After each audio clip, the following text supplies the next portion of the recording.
Monsieur le ministre, Guinée, Mali, Burkina Faso, les changements de régime dans le Sahel vous obligent à modifier radicalement votre politique dans la zone. Au Mali et au Burkina Faso, les coups d'État militaires semblent moins contestés que la présence française.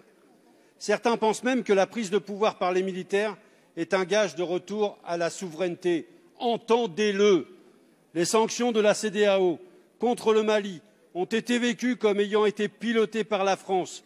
Or, elles vont appauvrir les Maliens et les peuples aux alentours. Ça aussi, vous devez l'entendre. Le résultat de votre obstination, c'est que notre ambassadeur a été expulsé du Mali. Les peuples du Sahel veulent se libérer d'un lien de subordination avec la France. Est-il monétaire? Est-il économique ou militaire? Les communistes pensent que ce sont les trois à la fois. Il faut rebattre les cartes de la présence française au Sahel.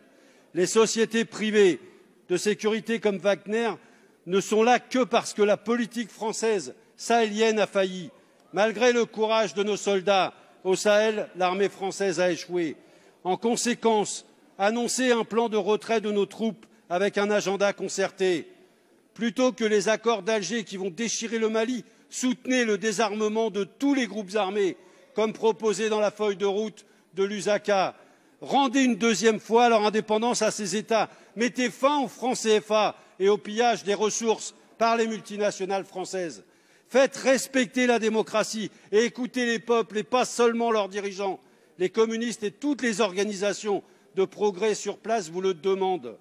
Nous l'avons constaté avec la plus grande gravité lors du colloque Ama Donsoko à Dakar la semaine dernière. Si vous aviez fait tout cela, ces coups d'État se seraient heurtés à une résistance populaire forte.